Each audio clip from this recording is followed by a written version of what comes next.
కారం రంగు రుచితో ఉంటుంది. ఆచి మిరపపొడి అదరగొట్టే కారం రంగు రుచి. వర్షాలు ముఖం చాటేయడంతో వరి నారుతో పాటు ఇతర పంటలు ఎండిపోతున్నాయి.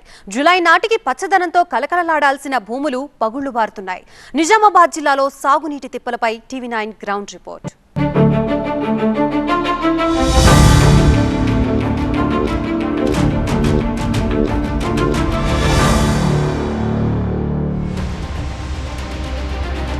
ముందస్తు వర్షాలతో మురిపించిన వరుణదేవుడు అసలు సమయానికి ముఖం చాటేశాడు. జిల్లాలో 33 మండలాలకు గాను 25 మండలాల్లో లోటు వర్షపాతం నమోదైంది. జూన్లో అడపాదడపా జల్లులు కురిపించడంతో అన్నదాతలు విత్తనాలు వేశారు. ఇప్పటి వరకు జిల్లాలో వరి, మొక్కజొన్న తదితర ఉద్యాన పంటలు వేశారు. విత్తనాలు, నాట్లు వేసిన రైతులు వరుణుడి కటాక్షానికి నిరీక్షిస్తున్నారు. జిల్లాలో వరి నాట్లు 65% పూర్తయ్యాయి. ఇతర పంటలు అదనలోనే వేశారు. సాగునీటికి ఇబ్బంది లేకుంటే గతానికి మించిన దిగుబడులొస్తాయని రైతులు ఆశించారు. నెల రోజులుగా వరుణుడు ముఖం చాటేశాడు. మెట్ట రైతుల్లో కంగారు నెలకొంది. ఈ సీజన్లో 1-2 సార్లు భారీ వర్షాలు కురిసినా ఒర్రెలు సాగలేదు, వాగులు పొంగలేదు, చెరువుల్లోకి పెద్దగా నీరు చేరలేదు. నాట్లు వేసిన పొలాలు ఆరంభంలోనే బీటలు వాడుతున్నాయి. నిజామాబాద్ రూరల్ నియోజకవర్గంలో పరిస్థితి మరింత దయనీయంగా మారింది.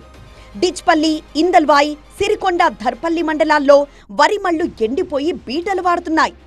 వ్యవసాయ బోర్డుల ఆధారంగానే సాగు చేసే ఇక్కడి రైతులు ఇప్పుడు కళ్ల ముందే పంటలు ఎండిపోతుంటే కన్నీరు మున్నీరవుతున్నారు. నిజామాబాద్ జిల్లాలో లోటు వర్షపాతం వల్ల కరువు ఛాయలు కనిపిస్తున్నాయి. ముఖ్యంగా నిజామాబాద్ రూరల్ నియోజకవర్గంలో పంటలు ఎండిపోతున్నటువంటి పరిస్థితి. చాలామంది వేసినటువంటి పంట పొలాలన్నీ కూడా ఎండిపోతున్నటువంటి పరిస్థితి ఉంది. ఇక్కడ మనం రైతులు ఉన్నారు, అడిగి తెలుసుకుందాం. చెప్పండి, అంటే ఎట్లా ఉంది ఈసారి పరిస్థితి? ఇప్పటికే దాదాపు నెల రోజులు అవుతున్నట్టుంది పొలాలు వేసి, వాటి పరిస్థితి ఏంది? పోయినసారి కంటే బాగా అధ్వానం ఉన్నది సార్. మే లాస్ట్ వీక్లో, జూన్ ఫస్ట్ వీక్లో పడ్డ వర్షాలకు కొద్దిపాటి వానలు పడితే బోర్లతో సహకారంతోనే నాట్లేసినాము. ఇప్పుడు అప్పటి నుంచి వర్షాలే వేసిన నాట్లనే ఎండిపోతున్నాయి. పెట్టుబడి మునిగే గతికి వచ్చింది. అంటే ప్రతిసారి రూరల్ నియోజకవర్గంలో కరువు ఛాయలు కనిపిస్తున్నాయి, అంటే వాటర్ సోర్స్ లేదు. అంటే ఈసారి ఇంకా దాని తీవ్రత ఎక్కువగా ఉంది. రక్షించుకునేందుకు ఎట్లా ముందుకెళ్ళకూడదు? రక్షించుకోవడానికి ముందు ఎందుకంటే సార్, ఇప్పటిదాకా అంటే చాలా పొలాలు వేసినాం, కానీ ఇప్పటికీ అవి పర్రెలిడుతున్న నీరు లేక గ్రౌండ్ వాటర్ కూడా తగ్గిపోయింది. ప్రభుత్వం ఏదైనా చర్యలు తీసుకొని చెర్లల్లో వాటర్ లింపేస్తే ఏదైనా ఉంటే ప్రాబ్లం ఉంటే సాల్వ్ అవుతుంది. జిల్లాలో శ్రీరామ్ సాగర్, నిజాం సాగర్ ప్రాజెక్టులున్నప్పటికీ నీటి నిల్వలు ఆశించిన మేర లేకపోవడంతో నీటి విడుదలపై అధికారులు ఎటూ తేల్చుకోలేకపోతున్నారు. ప్రస్తుతం రైతులకు వరుణుడు మాత్రమే దిక్కయ్యాడు.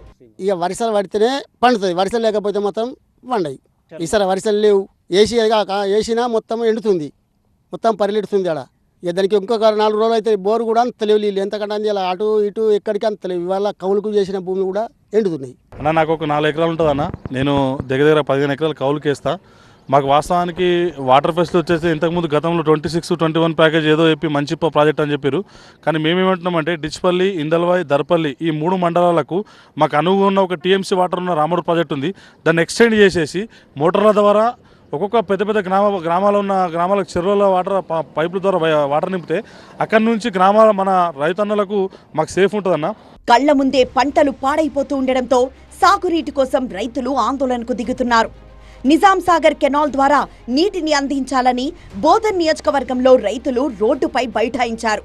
నిజామాబాద్ రూరల్ నియోజకవర్గ పరిధిలో సైతం ఇదే డిమాండ్ ఊపందుకుంది. ప్రతిపక్షాలు సైతం రైతులకు మద్దతు తెలుపుతున్నాయి. జిల్లా బీజేపీ అధ్యక్షుడు దినేష్ ఆధ్వర్యంలో వెంటనే పంటలకు సాగునీరు అందించాలని కలెక్టర్కు వినతి పత్రం అందించారు. అంగట్ల అన్నీ ఉన్నా అల్లున్నట్ల శనున్నట్టు మా ఇందూరు జిల్లా ప్రజలకి ఇది దౌర్భాగ్య పరిస్థితి ఏందో తెలియదు. సింగూరులో 13 టీఎంసీలు ఉన్నాయి, అలాగే నిజాం సాగర్లో 6 టీఎంసీలు, కిందున్న శ్రీరామ్ సాగర్లో 20 టీఎంసీలు. ఇవాళ ఒక 4-5 టీఎంసీలు ఇస్తే అలీసాగర్ కన్నా కింద ప్రాంతం అంతా కూడా గుత్ప వరకు కూడా అలీసాగర్ కానీ మిగతా ఈ ప్రాంతం అంతా కూడా వేలాది ఎకరాలు పంట పండుతుంది. ఒక దిక్కేమో వర్షపాతం తక్కువ ఉండి, ఏదైతే కెనాల్ ప్రాంతం లేదో దుబ్బ ప్రాంతంలో వర్షపాతం లేకుండా అక్కడ నష్టపోయే వాళ్ళు విపరీతంగా నష్టపోతున్నారు. ఈ జిల్లాలో ఉన్న 25 మండలాలు ఈ జిల్లాలో ఉంటే 21 మండలాలలో మనకు వర్షపాతం తక్కువ ఉందని రిపోర్ట్ ఉంది. అటు వర్షాలు పడకపోవడం, ఇటు ప్రాజెక్టుల్లోంచి నీటి విడుదల జరగకపోవడంతో పంట చేతికి రాదన్న దిగులుతో ఉన్నాడు రైతన్న. ప్రభుత్వం వెంటనే కలుగు చేసుకుని నిజాం సాగర్ ప్రాజెక్టు నుంచి కాలువల్లోకి నీటిని విడుదల చేస్తే వేసిన పంటలు దక్కే అవకాశం ఉంది. నిజామాబాద్ రూరల్ నియోజకవర్గంలోని డిచ్పల్లి, దర్పల్లి, సిరికొండ ప్రాంతాల్లో ఇదే కరువు ఛాయలు కనిపిస్తున్నాయి. ఇక్కడి రైతులు ప్రతిసారి నష్టపోతూ వస్తున్నారు. ఈసారి వర్షాభావ పరిస్థితులు మరింత నష్టాన్ని చేకూరుస్తున్నాయి. ముందస్తుగా వేసినటువంటి పంటలు వరి మళ్ళు నాళ్ళు కూడా ఎండిపోవడంతో రైతులు ఆవేదన వ్యక్తం చేస్తున్నారు. కెమెరా పర్సన్ అరవింద్తో దివాకర్, టీవీ 9 నిజామాబాద్.